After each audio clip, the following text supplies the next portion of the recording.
Toda obra pública é feita com seu dinheiro. Quem decide onde o nosso dinheiro será empregado são os políticos que escolhemos por meio do voto. Mas obras de infraestrutura muitas vezes tomam mais de um mandato para ficarem prontas. Entre as etapas do diagnóstico das necessidades, das demandas das pessoas e da economia, da tomada de decisão, do projeto e da obra em si, passam-se anos e muda-se o cenário político. Essas decisões precisam ser tomadas com critérios técnicos, com a participação popular, junto com os verdadeiros donos desse dinheiro e beneficiários ou não da infraestrutura que se pretende construir. Olhar para o território, para a demanda real e para os processos de tomada de decisão das políticas públicas nesse setor é o objetivo do podcast Diálogos para o Desenvolvimento e a Infraestrutura que Queremos. Vamos juntos deixar essa conversa mais fácil e agradável, sem perder a profundidade do tema. Hoje estão em pauta diversas obras de infraestrutura de transportes que causam polêmica pelos impactos nos territórios de povos originários, em cidades amazônicas e também no meio ambiente. Mas como esses projetos são concebidos e onde são discutidos? Essas perguntas são tão importantes para entender como o futuro do Brasil, o nosso futuro, é planejado. Meu nome é Cláudio de Oliveira, sou jornalista e assistente da Secretaria Executiva do GT Infraestrutura. E para começar nossos diálogos, estamos com André Luiz Ferreira, diretor executivo do IEMA, o Instituto de Energia e Meio Ambiente. E nesse episódio vamos falar sobre o planejamento de infraestrutura de transporte de cargas no Brasil. Seja bem-vindo, André. Eu que agradeço. À disposição. Bom, André, no Brasil, a população e a imprensa, de modo geral, não discute planejamento. Quando muito, discute um projeto de forma isolada, por exemplo, a ferrogrão, sem levar em conta outras opções de escoamento de grãos. O Plano Nacional de Logística 2035 não traz nenhum cenário sem a ferrovia. E ela continua sendo estudada agora, já com um cenário completamente diferente, e ainda assim, né, a gente fica esperando que o planejamento realmente entre nessa perspectiva dos corredores logísticos, que fale de qualidade de projetos e não de obras, né? Como é que a gente começa a fazer isso de uma maneira mais eficiente? Bom, primeiro é preciso ter claro, acho que você disse isso com outras palavras, que quando se discute hoje infraestrutura, se discute em projetos isolados. A discussão hoje que se faz na mídia, na sociedade em geral, é sobre projeto específico quando uma série de decisões já foram tomadas. Muitas vezes essa discussão ela ocorre, ela começa a aparecer durante o licenciamento ambiental ou, quando muito, na elaboração do técnica do projeto, dos projetos de engenharia. Bom, e o problema é que, nesse estágio, você tem duas limitações muito importantes aí. A primeira limitação ela diz respeito a um problema temporal. É muito tardia a discussão no licenciamento ambiental. Quando se discute um projeto nesse estágio, uma série de decisões já foram tomadas, compromissos foram assumidos, muito dinheiro foi investido e dificilmente você reverte um projeto desse. O que você tem são conflitos e uma discussão quase que restrita à compensação. Então tem uma limitação aí e há muito pouco espaço nesse estágio da discussão para discutir alternativas de projetos. Não é possível. Alternativas de corredores logísticos. Então existe uma limitação que é temporal. A discussão é muito tardia. Um segundo ponto é uma limitação em termos de escopo e de abrangência territorial. E aí é um problema do licenciamento ambiental, porque você não trabalha com um conjunto de projetos numa mesma região. Você trabalha com projetos isolados. E, na verdade, projetos de transportes eles não ocorrem isoladamente. A engenharia de transportes trabalha com corredores logísticos. O que significa isso? Que você precisa de um conjunto de projetos complementares, e a maior parte das vezes é isso, onde um projeto suporta o outro. Você tem Você pega o caso da Ferrogrão, por exemplo. Não é só a Ferrogrão. Você não pode discutir um projeto isolado. Você tem os terminais de transbordo de carga, você tem a hidrovia para onde vai essa mercadoria depois, você tem armazéns, tem um conjunto de investimentos, um conjunto de obras que no seu conjunto trata-se como corredor logístico. E o licenciamento ambiental é ponto a ponto, ele isola cada um desses projetos, o que limita a avaliação de impactos. Então, essa é uma limitação que a gente tem, e essas questões só podem ser discutidas no âmbito do planejamento, e não quando um projeto já foi decidido. Antes de um projeto entrar na agenda governamental. O Plano Nacional de Logística, por exemplo, né, o do 2035, ele traz a Ferrogrão em todos os cenários, né? E a gente lembra que a gente tem aqui a Rumo, tem a Norte-Sul, a FICO, a FIOL, quer dizer, e outra. Ele foi pensado em 2014, a FICO e a FIOL previstas para vir depois da Ferrogrão, ou seja, os cenários desses estudos setoriais, vamos dizer assim, que você se refere, né? Quer dizer, precisamos analisar as alternativas, tão longe de ser construído, né? O momento que se faz isso na etapa de planejamento, muito anterior a um projeto já ser decidido pelo governo. E na boa prática de planejamento, você precisa fazer análise de alternativas. O PNL 2035, que é o último feito, que é o que está até o momento em vigor, ele de fato não trabalhou com análise de alternativas. Portanto, ele não seguiu a boa prática técnica nesse aspecto. Ele não trabalha com análise de alternativas, não incorpora os riscos sociais e ambientais ao nível do planejamento, ou seja, a escolha de uma rota para escoar a mercadoria não é comparada com outras rotas, com outros corredores logísticos. Não há essa comparação e, portanto, há uma decisão já tomada por o caso vamos pegar o caso da Ferrogrão, por exemplo. Há um interesse do mercado, um interesse é legítimo, mas há outros interesses também legítimos que deveriam ser levados em conta.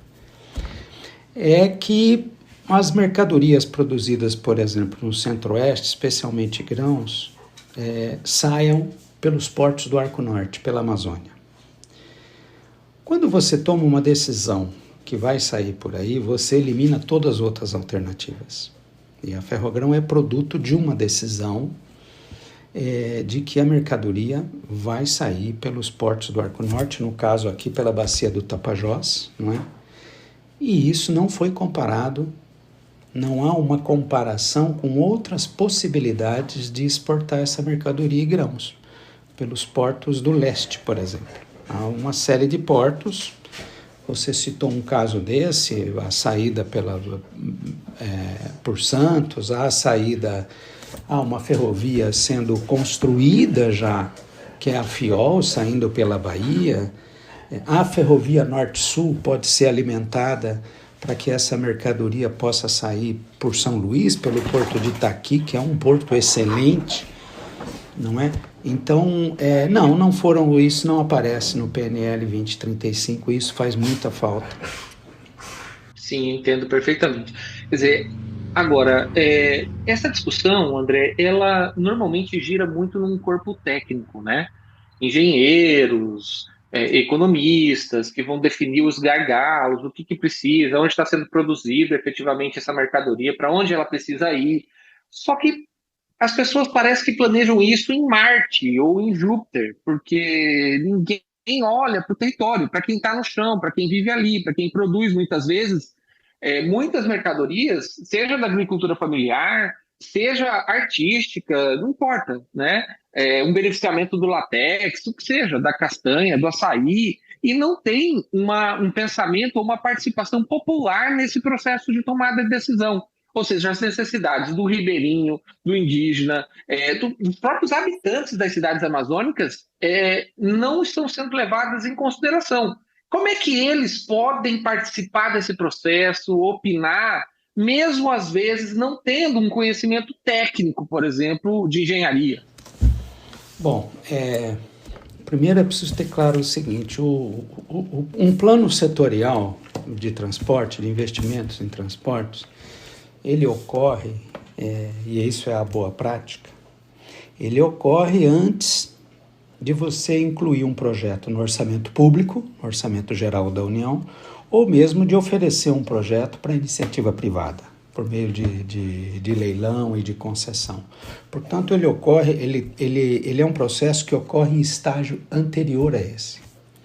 O que acontece no Brasil é que você não tem regulamentado, não há qualquer obrigatoriedade, não há qualquer ilegalidade em você fazer o plano de logística e selecionar e definir que projetos você vai oferecer, seja para o orçamento público, seja para ser concedido para iniciativa privada. Não há nada que exija transparência e critério. Então, o que significa é que hoje você não tem critérios claros sobre como é que são decididos os investimentos, não há critérios para isso, definidos e públicos. Obviamente, critérios são usados, mas esses critérios não são transparentes. E claramente não são incorporados os riscos sociais e ambientais nessa etapa, conforme eu já falei, elas são deixadas para o licenciamento ambiental. E aí, indo direto à sua pergunta, não é prevista a participação pública na discussão do planejamento setorial, da escolha de alternativas, enfim, não é. O que existe hoje, e é uma prática muito insuficiente, é que a hora que você termina o plano, esse plano é colocado em consulta pública, não é um plano de 300, 400 páginas, fica na internet, para ver comentários, sugestões, etc. Não é disso que está se falando. A hora que você coloca um plano desse para discussão pública, uma série de decisões já foram tomadas, e foram tomadas não num debate aberto com a sociedade. Obviamente, alguma conversa há, não é? Mas há conversa com alguns setores específicos do mercado, mas não um debate amplo com a sociedade. Estaria aí, nesse momento que a sociedade civil deveria participar. Não só os impactados, mas consultores em geral, especialistas, as pessoas que vivem nos territórios, enfim, porque é um momento importante onde você não está discutindo professores das universidades amazônicas, por exemplo, pessoas que trabalham, que são filiadas ao CREA do Pará, do Amazonas, de Mato Grosso. Isso, exatamente. Pessoas capacitadas, mas que estão com outro olhar, um olhar da sociedade civil, né? Exatamente. Nós não estamos falando aqui só de movimento social e ONG. Tem muita gente que gostaria, e logicamente que o importante são os impactados, mas é mais do que isso, né? Então é um debate aberto com a sociedade e que não ocorre hoje. E que faz uma falta. E a boa prática no mundo de planejamento de transportes vai nessa direção. O próprio Tribunal de Contas da União tem um acórdão de dezembro de 23, que ele aponta como uma importante fragilidade do planejamento de infraestrutura de logística de transportes no Brasil, a ausência de participação pública, não é? A falta de critérios transparentes para a escolha de um projeto ou outro. Então, mas o que está no coração disso é que nada disso nada disso constitui uma ilegalidade, porque você não tem obrigatoriedade disso. Você começa a ter exigências normativas e legais depois que um projeto já entrou no Orçamento Geral da União ou quando ele está dentro lá da Secretaria do PPI para ser concedido em leilão para iniciativa privada. Daí para frente você tem regramento. Você tem regramento, acompanhamento, normatização. quando já se decidiu pelos projetos. Mas antes disso, não. Então você tem uma grande lacuna, você não tem esse local, esse momento, esse fórum de discussão onde a sociedade pode se manifestar e debater sobre o planejamento de infraestrutura. Esse lugar hoje não existe, ele é informal. Alguns setores da sociedade têm acesso, historicamente, aos tomadores de decisão, parcelas do mercado discutem o planejamento, mas é uma discussão fechada e não aberta com a sociedade. Seria muito salutar que isso mudasse. Perfeito, André. O IEMA, junto com o GT Infraestrutura, inclusive, vem trabalhando com uma ótica de ampliar essa participação popular, seja por meio do plano de governo aberto, seja na discussão do Plano Nacional de Logística 2050. Então, existe uma perspectiva de se abrir um pouquinho mais esse diálogo e trazer outros olhares, né, para enriquecer a discussão e aperfeiçoar o planejamento. Né? Existe bom, está começando a ser feito pelo governo federal o Plano Nacional de Logística 2050. E o que a gente tem notado até agora é uma disposição numa prática diferente, que espero se concretize. Estão sendo previstos debates públicos, audiências, conversas nos territórios sobre corredores logísticos. Então, assim, há uma oportunidade, parece haver uma oportunidade de elaborar um plano de logística de uma maneira diferente do que nós tivemos até agora nos anteriores. Agora, é um desafio enorme, é um desafio para é um desafio para os tomadores de decisão, que é um setor que não é usual ter abertura e diálogo com a sociedade e numa linguagem historicamente hermética, vai precisar ter uma outra forma de se comunicar, não é? Então tem um desafio para o tomador de decisão em conversar com a sociedade, mas seguramente tem um desafio também por parte dos setores da sociedade em se preparar para um debate, porque usualmente o posicionamento da sociedade é sobre um projeto específico e muitas vezes projetos que apareceram no território com uma série de impactos e, portanto, é uma postura de resistência reativa ao projeto, justa e legítima. Quando você vai para um processo desse de discussão, de planejamento, o grande desafio são proposições. Porque aí é discutir alternativas, discutir o futuro da infraestrutura do país, que tipo de mercadoria nós queremos que seja priorizado pela infraestrutura. Então, assim, é um debate importante que eu acho que vai exigir uma qualificação e uma disposição de todas as partes muito maior do que historicamente. Eu acho que aí tem um desafio enorme, porque não basta você criar os espaços e os momentos para dialogar, para um diálogo e uma discussão entre sociedade e governo.